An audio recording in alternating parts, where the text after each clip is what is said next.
Hello বন্ধুরা, কেমন আছো সবাই? আশা করি তোমরা অনেক অনেক ভালো আছো। আর তোমাদের আশীর্বাদে আমিও অনেক ভালো আছি। প্রিয় বন্ধুরা, আমার নাম নূপুর। আমি আজকে আমার জীবনে ঘটে যাওয়া একটি বাস্তব ঘটনা তোমাদের সাথে শেয়ার করতে যাচ্ছি। আশা করি গল্পটি শুনলে তোমাদের মেশিন দাঁড়িয়ে যাবে এবং তোমরা মাখন ফেলতে বাধ্য হবে। তাই হাতের কাজ করার সমস্ত জিনিসপত্র কাছে নিয়ে গল্পটা শোনার জন্য রেডি হয়ে যাও। তো আর কথা না বাড়িয়ে চলো আমরা মূল গল্পে চলে যাই। একদিন আমার স্বামী একটি 16 বছরের ছেলেকে বাড়িতে নিয়ে আসলেন। তিনি বললেন, এই ছেলেটা অসহায়, ও আমাদের বাসায় কাজ করবে। আমার স্বামী খুব কৃপণ ছিলেন। ছেলেটি দেখতে খুব সুন্দর ছিল। আমি স্বামীকে জিজ্ঞাসা করলাম, এই ছেলেটি কোথা থেকে এসেছে? তিনি বললেন, সে আমার বন্ধুর বাড়িতে কয়েক মাস কাজ করেছে, কিন্তু এখন সে বিদেশে যাচ্ছে। আমার স্বামী বললেন, ছেলেটা আমাদের বাসায় দুবেলা খাবে এবং যা বলবে তাই করবে। আমি বললাম, আমাদের ঘরে তো থাকার রুম একটাই আছে। ছেলেটা কোথায় থাকবে? তিনি বললেন, চিন্তা করার দরকার নেই, ও ড্রয়িং রুমে থাকবে। আমি বললাম, ঠিক আছে। ছেলেটি খুব শান্ত ছিল। আমি প্রতিদিন ভোরে তাকে ডেকে দিতাম। সে চুপচাপ অনেক কাজ করত এবং সারা ঘর নিজেই পরিষ্কার করত। তখনই আমি ওয়াশরুম থেকে পানি পড়ার শব্দ শুনতে এবং সেও চুপচাপ খেয়েছিল। বিছানার নিচে তাকিয়ে আমি জিজ্ঞাসা করলাম, বিছানা নেই? তুমি কি কথা বলতে উঠে আমার ওয়াশরুমে জানি না। তারপর তিনি বললেন, এমন স্মার্ট ছেলেটি আমার অনুমতি ছাড়াই ওয়াশরুমখানে করছে দেখে আমি হতবাক হয়ে গেলাম। আমার বয়স যখন 5 আমার রুমের তখন এক ব্যক্তি আমাকে এতিমখানা থেকে নিয়ে যায় এই বলে যে কিন্তু দেখলাম তিনি স্নান করে এসেছেন এবং সে আমাকে ভালো স্কুলে ভর্তি একটা অদ্ভুত হাসি ফুটে উঠল। কিন্তু 5 বছর বয়সে আমি যখন ঘুমালাম তখন আমার চুল অর্ধেক বাঁধা। আমি ছোট ছোট জিনিস আনা, সকালে যখন আমার স্কার্ফ তুলতে গেলাম সামনে বিছানার চাদর দেখে আমি হতবাক হয়ে গেলাম। আমার বাকি জীবনটা এভাবেই চাদরের অবস্থান দেখে মনে হচ্ছিল সেই বুড়ো মারা গিয়েছিল। তার বউ আমাকে ঘর থেকে বের হয়ে বললাম, শোনো, তারপর থেকে আমি চাকর হিসেবে কাজ নাম জানি না। সে বলল, হ্যাঁ, কিন্তু যেই আমাকে আমি জিজ্ঞেস করলাম, আমাকে তুমি রাতে বেলা খাবারের বিনিময়ে রাখলো। আমার প্রশ্নে তার মুখ এর বেশি কেউ আমাকে কিছু দেয়নি। সে বলল, ম্যাডাম, আমি দুবেলা খাবারের বিনিময়ে সব কাজ। আমি কিছু বললাম না, শুধু তাকে চলে যেতে বললাম। তার গল্প শুনে খুব খারাপ লাগলো। তারপর আমি তাকে আমি মাথায় হাত বুলিয়ে বললাম, তুমি চিন্তা করো না, আমার ওয়াশরুমে তোমাকে কিছু টাকা দেব। সে বলল, ম্যাডাম, আসলে আমার স্বামীর বেতনও বেশ ভালো। এতিমখানার লোকেরা এই নাম দিয়েছে। তিনি আমাকে দুবেলা খাবার দিচ্ছে আর আমি বিছানা থেকে উঠে এটাই আমার জন্য যথেষ্ট অনুভব করলাম। আমার কোনো পরিবার নেই, যার অলস বোধ হচ্ছিল এবং বিছানা থেকে কেন আমাকে টাকা দিতে হবে।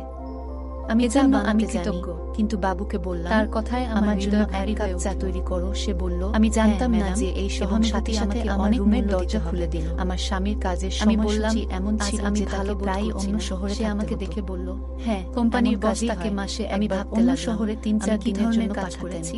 আমার স্বামী সেই দিনগুলোতে আমি একাই খুব অদ্ভুত লাগছিল। আমার বিয়ের 6 বিকেলে যখন আমি ফোন করলাম, কোনো সন্তান সে বলল, সোনালী, তোমার কি ভাবলাম এতিম ছেলে মেয়েদের সঙ্গে তোমার শরীর ভালো লাগছে, ঈশ্বর আমাকে একটি সন্তান দান করবেন। একদিন সে বলল, আমার স্বামী আমি মিটিং এ শহরে ছিল, পরে আমি রান্নাঘরে ময়দা আমার মন আরো ভারী হয়ে গেল। ছাড়াই রান্নাঘরে ঢুকালিও এবং মোহ ছিল। আমি শুধু বাড়ির কাজ থেকে জানতাম যে আমাদের সামনের লোকটি 16 বছরের একটি ছেলের চোখে আমি একটি দীর্ঘ নিঃশ্বাস নিয়ে আমার স্বামীকে বললাম, আমি যখন দোপাট্টা ছাড়াই ময়দা গতকাল থেকে আমি অনুভব তখন সে সিঙ্কের কাছে দাঁড়িয়ে শরীর ভারী অজুহাতে আমি খুব ক্লান্ত বোধ করছিলাম। আমি আমার কাজে ডুবে ছিলাম। আমার ভীত আমার সামনে দাঁড়িয়ে আমার সত্যকে কেউ যেন দিকে তাকিয়েছিল। তার ছেলেটি কখনো আমার মুখের দিকে ছিল, যা তার আবার কখনো আমার শরীরের দিকে এমন দৃষ্টিতে তাকাচ্ছিল যা আমাকে খালাম্মা আর বউয়ের ব্যাপার ছিল। তাই ওখান থেকে আমি ভয় পেয়ে চলে গেলাম। ওর মিটিং সাথে সাথে রান্নাঘরের দরজায় ঝুলানো স্কার্ফটা নিজের চারপাশে দিয়ে আবার বসলাম। ময়দা প্রায় দরজাটা খুলে গেছিলাম এবং দরজায় দাঁড়িয়ে রেখে ফ্রিজে রাখলাম এবং তৎক্ষণাৎ রান্নাঘর থেকে বেরিয়ে এলাম। আমি চোখ বন্ধ করে আমার বিছানায় বসে ভাবতে লাগলাম, আমি কেন এই ছেলেটি আমার দিকে তাকিয়ে আছে। আমি আমার চোখ বন্ধ করে আমি নিজেকে আশ্বস্ত করলাম তিনি দরজার কাছে দাঁড়িয়ে আমার দিকে তাকিয়ে আছেন।